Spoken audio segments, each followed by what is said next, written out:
Le 6 septembre. 4e jour dans l'octave de la Nativité. Dimitmi, Jamenim ascendit aurora. Laissez-moi, car déjà l'aurore monte, c'est la parole qui mit fin, sur les bords du torrent, au duel de l'ange et du patriarche. Aurore bénie, qui triomphe de Dieu. Combien fut longue cette nuit durant laquelle l'humanité, que figurait Jacob, avait lutté par ses supplications et ses pleurs. Depuis le péché, l'ange des justices fermait l'accès de la vraie terre des promesses. C'était lui que l'homme, pèlerin d'une patrie perdue, rencontrait partout se dressant sur la route dans l'inexorable résistance de ses revendications. Comment l'inflexible a-t-il fléchi? Comment, si supérieur en son être spirituel à notre nature boiteuse, parle-t-il le premier de cesser la lutte et s'avoue-t-il vaincu? C'est que, pour l'ange comme pour Dieu, la force est dans la lumière.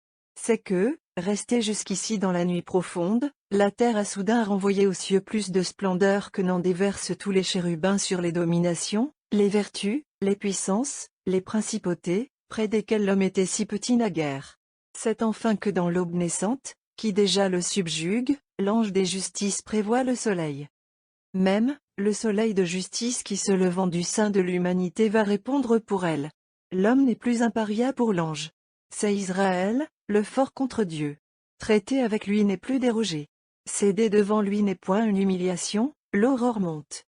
Soyez bénis, ô vous dont la radieuse innocence relève jusqu'au trône de Dieu notre race proscrite. Alliés des anges, nos adversaires d'autrefois, nous ne serons plus qu'une armée dont vous serez la reine. Aux honneurs rendus à la reine du monde, l'Église en ce jour associe deux frères que la mort pour le Christ éleva sous Valérien de la condition servile au premier rang de la noblesse des cieux. Du cimetière de Saint-Hermès où ils furent déposés sous des tissus d'or, Protu était depuis plus de 1000 ans rentré triomphalement dans les murs de la ville éternelle, lorsque, en l'année 1845, la découverte des ossements calcinés d'Hyacinthe en sa tombe primitive vint faire époque dans l'histoire des cimetières souterrains et de l'archéologie chrétienne. Oraison. Puisse, Seigneur, nous exciter au bien la précieuse confession de vos bienheureux martyrs Protu et Hyacinthe. Puisse leur pieuse intercession nous couvrir toujours. Par Jésus-Christ. Le X-siècle et l'abbaye de Saint-Gall nous donne cette séquence de factures antiques pour chanter la naissance de Marie. Séquence. Chantons la solennité de ce jour. Qui vit paraître dans le monde la perle incomparable, la noble Marie. Sortie de souche royale, illustre mère de Dieu. Les temps anciens avaient prédit qu'elle germerait, petite branche, de la tige de Jessé. Et qu'une fleur éclose de sa racine mettrait fin aux crimes, aux perturbations de la terre.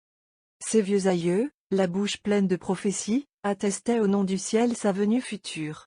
D'augustes oracles à l'avance l'avaient chantée. Toujours vierge, exemple unique, elle devait enfanter un fils conçu spirituellement qui guérirait le mal du monde. C'est un nom glorieux que le sien, issu de l'auguste lignée de David. Elle est du sang de Salomon, mais sa sagesse est plus grande. Née d'une race de rois fameux. Elle est la très chaste mère d'un roi qui régnera toujours. Qui fut avant les temps et les siècles. Il avait uni les anges et les hommes dans une paix tranquille. Implorons tous pour nous l'aide. De celui par qui a pris fin si terrible discorde. Qu'elle nous obtienne ce secours désiré la mère dont l'allégresse de cette journée proclame la sainteté. Qu'elle nous rende propice à jamais celui qui naquit d'elle. Pour qu'il nous fasse remise entière. Pour que nous recevions de sa clémence l'éternelle couronne. Ô vous qui êtes maintenant la souveraine des cieux, touchés par la prière de vos serviteurs, écoutez-les d'une oreille bienveillante. Et couvrez-nous de votre protection vigilante, en attendant de nous faire nous aussi monter au céleste.